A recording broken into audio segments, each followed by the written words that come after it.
बोलो सत्यनारायण भगवान की जय, दरबार की जय।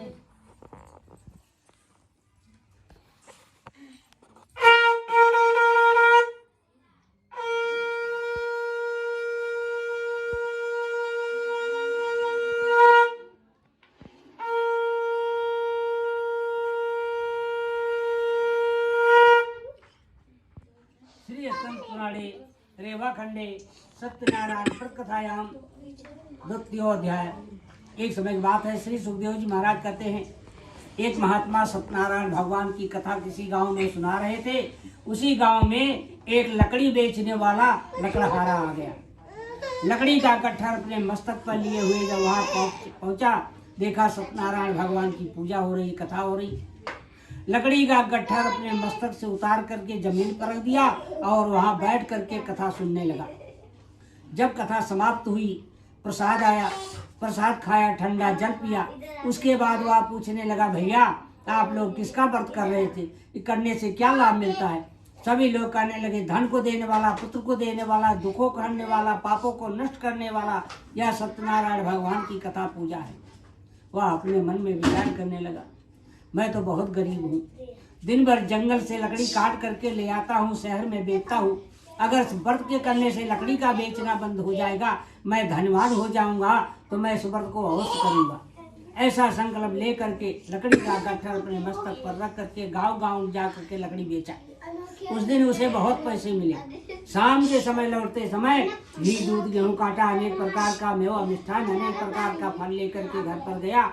भाइयों बंधुओं को बुलाया और ब्राह्मण को बुला करके सत्यनारायण भगवान की पूजा किया, कथा सुना, जिसके प्रभाव से वह धनवान पुत्रवान होकर के बहुत समय तक सुख भोग करके अंत में मरने के बाद वैकुंठ धाम को चला गया।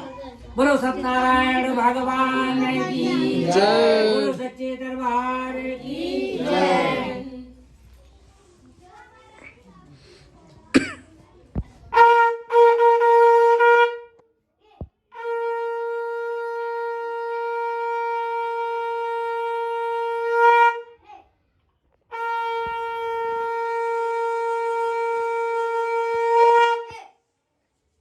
श्री स्कंद पुराणे रेवाखंडे सत्यनारायण प्रकथायाम तृतीयोध्याय। एक समय की बात है, श्री सुखदेव जी महाराज कहते हैं, एक उल्का मुख नाम का राजा था। बड़ा सत्यवादी था, कभी झूठ नहीं बोलता था, मंदिर में जाता था, गरीबों को दान किया करता था। एक बार भद्रशिला नदी के तट पर दोनों प्राणी कथा सुन रहे थे। उसी समय एक सोना, चांदी, हीरा, मोती, जवाहरात का बेचने वाला व्यापारी आ गया। नदी के किनारे पर नाव का लगा दी और वहां बैठ करके कथा सुनने लगा। जब कथा समाप्त हुई, प्रसाद आया, थोड़ा सा प्रसाद खा करके पानी पिया। उसके बाद वह पूछने लगा, भैया आप लोग किसका व्रत कर रहे थे? इसके करने से क्या लाभ मिलता है? सभी लोग कहने लगे, धन को देने वाला, पुत्र को देने वाला, दुखों को हरने वाला, पापों को नष्ट करने वाला यह सत्यनारायण भगवान की कथा पूजा है। वह अपने मन में विचार करने लगा कि धन तो मेरे पास बहुत है, रुपए पैसे भी बहुत हैं, लेकिन संतान कोई नहीं है, ना लड़की है ना लड़का। अगर व्रत के करने से संतान की प्राप्ति हो जाएगी, लड़की या लड़का, तो मैं सत्यनारायण भगवान की कथा सुनूंगा, प्रसाद बांटूंगा। इतना संकल्प लेकर के अपने घर पर गए, अपनी सेठानी को बताया इस व्रत के बारे में। सेठानी बहुत खुश हुई। फिर वह सेठ चला गया अपना व्यापार करने के लिए। चंद्रकेतु राजा के राज्य में जाकर के व्यापार करने लगा। 9 महीने तक व्यापार करता रहा। 9 महीने के बाद फिर लौट करके आया तो देखता उसके घर में एक कन्या जन्म लिया है।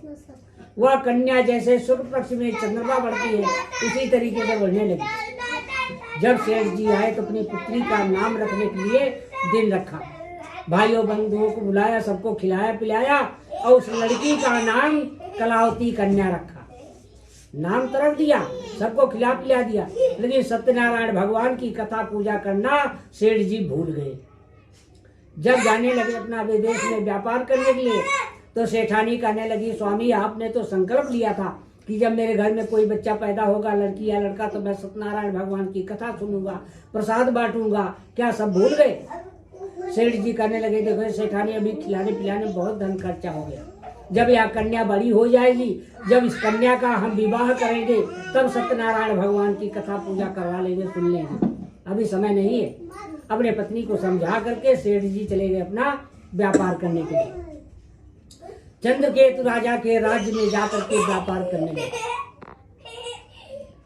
12 साल तक व्यापार करते रहे। 12 साल के बाद फिर लौट करके आए तो देखते हैं लड़की 12 साल की हो चुकी है, अब तो विवाह करने योग्य हो गई। फिर नाई और ब्राह्मण को बुलाए, कहने लगे देखो मेरी कन्या के योग्य कोई वर ढूंढ करके ले आओ, जिससे कि मैं अपनी कन्या का विवाह संपन्न कर दूं। नाई और ब्राह्मण जा करके पहुंच गए कंचन नगर में। पहले कलकत्ता का नाम कंचन नगर था। कंचन नगर में जा करके देखा, पढ़ा लिखा लड़का, बड़ा सुंदर लड़का, सोना चांदी हीरा मोती जवाहरात का व्यापार करने वाला। उस लड़के को नाई और ब्राह्मण लिवा लाए, उस कन्या का विवाह उसके साथ कर दिया। लेकिन विवाह के समय में भी सत्यनारायण भगवान की कथा पूजा करना सेठ जी भूल गए। जब जाने लगे अपना विदेश में व्यापार करने के लिए, तो अपने दामाद को भी साथ में ले लिया और व्यापार करने के लिए चल दिए।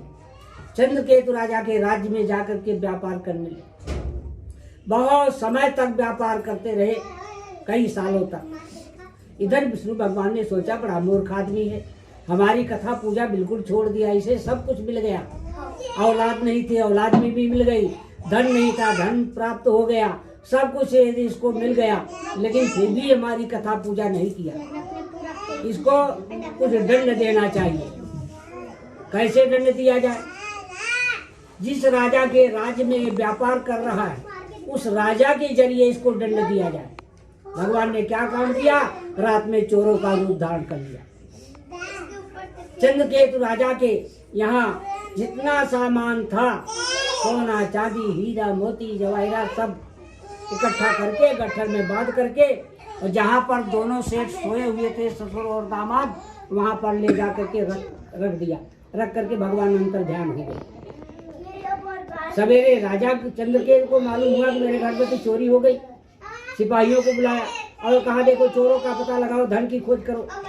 सिपाहियों ने इधर उधर जाकर के पता लगाने लगे। कुछ सिपाही वहां पहुंच गए जहां राजा का धन रखा हुआ था, और दोनों सेठ सोए हुए। दोनों सेठों को राजा के सिपाहियों ने जगाया, जगा करके बेड़ी हथेली डाल दी, राजा के पास लाए। ये 2 चोर पकड़ करके लाए हैं, इन 2 चोर तुम्हारे धन को चुराने वाले 2 चोर हैं, इनको जो कुछ सजा देनी है दे दो। राजा ने कहा ले जा करके इनको जेल खाने के अंदर में बंद कर दो। जेल खाने के अंदर में ले जा करके बंद कर दो। दोनों ने बहुत आग्रह किया, बहुत विनती किया, मैं चोर नहीं हूँ, मैं सोना चांदी हीरा मोती जवाहरात का व्यापारी हूँ। लेकिन राजा एक भी बात नहीं मानी। उन दोनों को ले जाकर के जेल के अंदर में डलवा दिया। इधर कलावती कन्या की माँ लीलावती का भी धन भगवान ने हरण करके ले जाकर के समुद्र के किनारे पर रख दिया। घर में कुछ नहीं रह गया, एक चुटकी आटा तक नहीं रह गया। 3 दिन हो गया।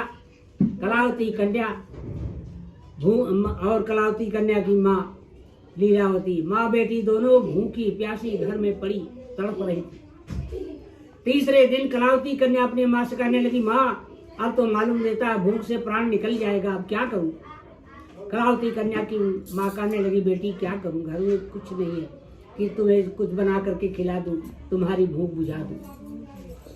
कलावती कन्या कहने लगी, माँ अब बहुत समय बीत गया, शाम हो गए, 4-5 बज रहे हैं, अगर आप आज्ञा दें तो मैं गांव में जा करके भिक्षा मांग करके ले आऊं और उसी से अपना गुजारा किया जाएगा, खाया पिया जाएगा। कलावती कन्या की माँ कहने लगी, बेटी जाओ। झोली कंधे पर लिया कलावती कन्या और भिक्षा मांगने के लिए चल पड़ी। बहुत दूर एक गांव था, उस गांव में पहुंचते पहुंचते शाम हो गई, अंधेरा हो गया। जब शाम को कलावती कन्या पहुंची वहां पर, तो क्या देखती है, तो उस गांव में सत्यनारायण भगवान की पूजा हो रही है, कथा हो रही है। अब भिक्षा का मांगना तो कलावती कन्या भूल गई, वहां बैठ करके कथा सुनने लगी जहाँ कथा हो रही थी। जब सत्यनारायण की कथा हो रही थी वहां बैठ करके कथा सुनने लगी। जब कथा समाप्त हुआ रात में 10 बज गए। 10 बजे रात को जब प्रसाद आया, थोड़ा सा प्रसाद खा करके पानी पी ली, थोड़ा सा प्रसाद अपने आंचल में बांध लिया अपने माँ के लिए और चल पड़ी। 10:30 बजे रात को जब घर पहुंची माँ, तो माँ गुस्से में आकर के पूछने लगी, ए बेटी इतनी रात तक तुम कहाँ थी? कलावती कन्या कहने लगी, माँ आपकी आज्ञा लेकर के मैं गांव भिक्षा मांगने के लिए गई, वहाँ देखी सत्यनारायण भगवान की पूजा हो रही थी, मैं तो बिल्कुल भूल गई मैं भिक्षा मांगने आई हूँ। वहाँ बैठ करके कथा सुनने लगी। जब कथा समाप्त हुआ रात में 10 बजे 10 बजे रात को थोड़ा सा प्रसाद मिला, उसमें से थोड़ा सा खा करके मैंने पानी पी ली। थोड़ा सा प्रसाद तुम्हारे लिए आंचल में बांध करके लाई हूँ, लो माँ खा लो। माँ ने जब प्रसाद खाया कहने लगी, बेटी प्रसाद तो बड़ा स्वादिष्ट है, ऐसा ही प्रसाद मैं भी कथा सुन करके बांटना चाहती थी, लेकिन क्या करूं मजबूर हूं कि मेरे घर में कुछ नहीं है, एक चुटकी आटा तक नहीं है बिल्कुल। अब कलावती कन्या कहने लगी, माँ अब बहुत रात बीत चुकी है, सो जाओ, सवेरे देखा जाएगा। कलावती कन्या की माँ बेटी दोनों रात में सो गई। सवेरे कलावती कन्या उठी, नहाई धोई, नहा धो करके गांव में जा पहुंची और गांव में से सब घरों से, किसी से दूध, किसी से दही, किसी से घी, किसी से शक्कर, किसी से आटा, किसी से फल, किसी से फूल, अनेक प्रकार का सामान मांग मांग करके गांव में से ले आई। पूजा का सब सामान तैयार हो गया। भाइयों बंधुओं को बुलाया, ब्राह्मण को बुला करके सत्यनारायण भगवान की पूजा होने लगी, कथा होने लगी।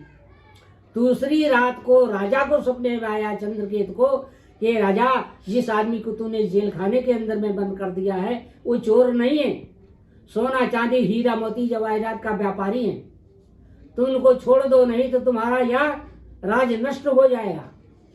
ऐसा सपना देखा राजा ने। सपने की बात जा करके सबको दरबार में बताया। सभी दरबारी कहने लगे, इनको छोड़ देना चाहिए, नहीं तो राज में कुछ भी हो सकता है। राजा ने सिपाहियों को आज्ञा दिया, जाओ 2 चोर जो पकड़े गए थे जेल के अंदर में बंद हैं, उन दोनों को ला करके मेरे पास ले आओ। दोनों सेठों को ला करके राजा के पास खड़ा कर दिया। दोनों सेठ आपस में क्या बातें कर रहे थे, कहीं अब तक तो सजा दिया था, जेल में बंद कर दिया था, कहीं राजा फांसी ना दे दे।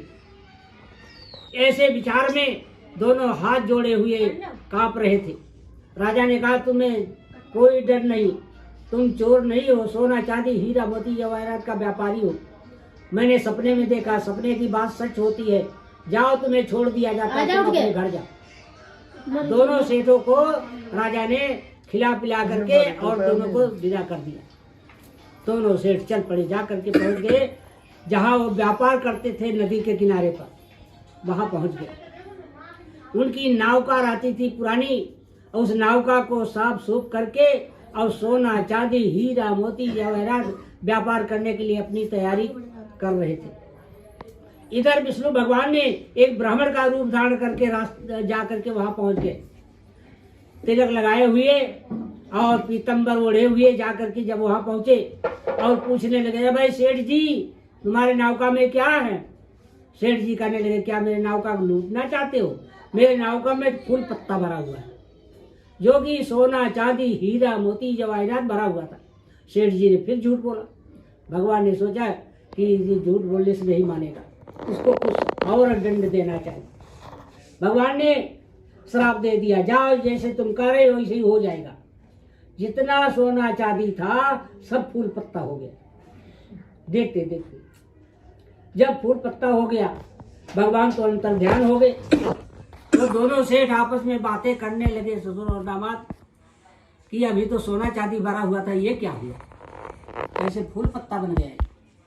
सेठ का दामाद कहने लगा, देखो हम सब पहचान नहीं सके, एक बाबा आया था, पीतंबर ओढ़े हुए, चंदन लगाए हुए, उसी का दिया हुआ शराब है, हम सब झूठ बोले, झूठ बोलने का यह फल मिल गया। चलो उस बाबा को ढूंढे, हो सकता है अगर बाबा मिल जाए तो उससे क्षमा मांगी जाए, हो सकता है मेरी गलतियों को क्षमा कर दे, मेरा धन वापस हो जाए। दोनों सेठ चल पड़े, जा करके पहुंच गए एक बियाबान जंगल में। वहां देखा अशोक का पेड़ है, उसी के नीचे भगवान उसी वेश में, जिस वेश में परीक्षा लेने के लिए गए थे, उसी वेश में दिखाई दिए।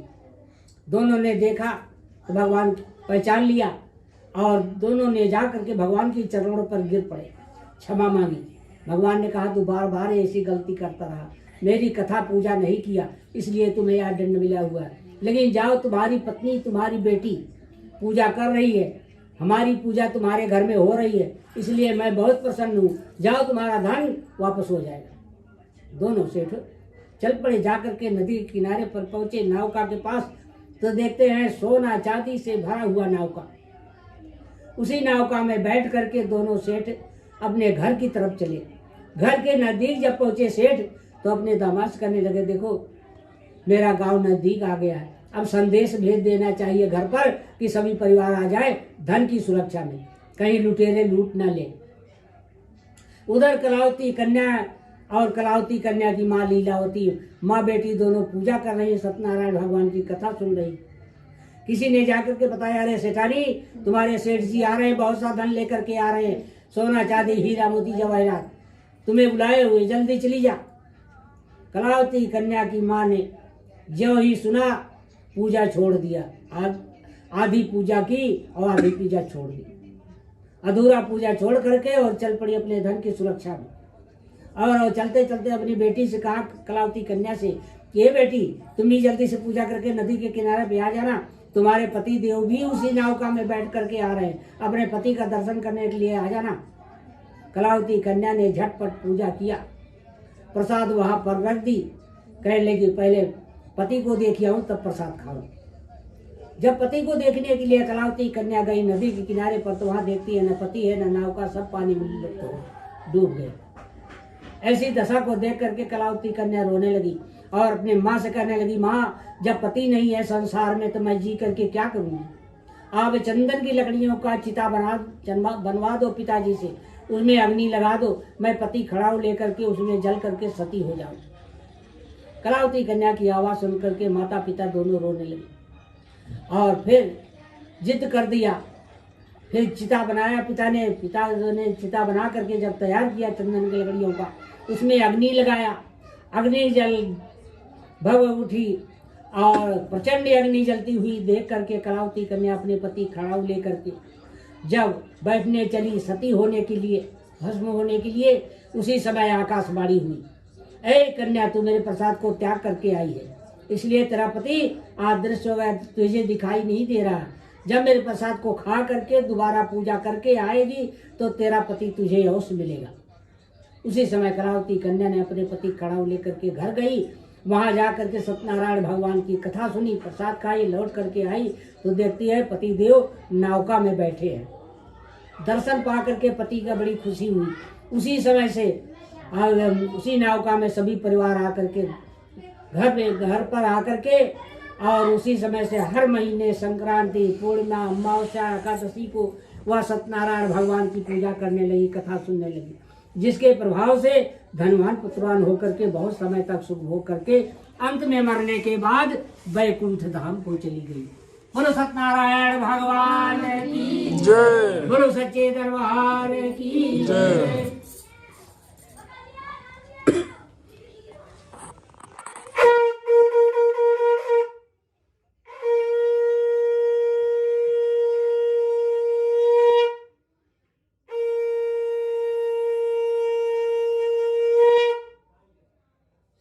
पुराणे रेवाखंडे सत्यनारायण प्रकथायाम चतुर्थोध्याय। एक समय बात है, श्री सुखदेव जी महाराज कहते हैं, एक तुंगध्वर नाम का राजा था। वह भी प्रसाद त्यागने से बड़ा दुख पाया। एक बार जंगल में शिकार खेलने के लिए गया, बहुत सी जंगली पशुओं को मार करके लौटा हुआ था। आगे एक बियाबान जंगल था, उसी के बीच में कुछ ग्वाल बाल लोग जो थे सत्यनारायण भगवान की कथा सुन रहे, लेकिन राजा वहां नहीं गया। जब राजा अपने घर की तरफ जाने लगा तो ग्वाल बालों ने देखा कि राजा जा रहे हैं, इनको प्रसाद दे देना चाहिए। प्रसाद लेकर के जब ग्वाल बाल आए राजा को देने के लिए तो राजा प्रसाद लेने से इनकार कर दिया। कहने लगा, मैं राजा हूँ, किसी का हाथ का प्रसाद नहीं खाता। अभिमान बस वह प्रसाद को त्याग दिया। जब राजा अपने घर पर गया तो देखता है राजा के 100 पुत्र हैं, 100 नष्ट हुए पड़े। ऐसी दशा को देख करके राजा अपने मन में विचार करने लगा, मैंने बहुत बड़ी गलती की, मैंने कथा नहीं सुना, प्रसाद नहीं खाया, सत्संगत नहीं किया, इसलिए मेरे साथ भगवान ने ऐसा किया। उसी समय उसी रास्ते से उसी जंगल में जाकर के ग्वाल बालों के साथ मिलकर के सत्यनारायण भगवान की राजा ने कथा सुनी, प्रसाद खाया, लौट करके आया तो देखता है 100 पुत्र आंगन में खेल रहे। खेलते हुए पुत्रों को देख करके बड़ी खुशी हुई। उसी समय से हर महीने संक्रांति, पूर्णिमा, अमावस्या, एकादशी को वह सत्यनारायण भगवान की पूजा करने लगा, कथा सुनने लगा, जिसके प्रभाव से वह धनवान पुत्रवान होकर के बहुत समय तक सुख भोग करके अंत में मरने के बाद वैकुंठ धाम को चला गया। बोलो सत्यनारायण भगवान की जय, बोलो सच्चे दरबार की जय।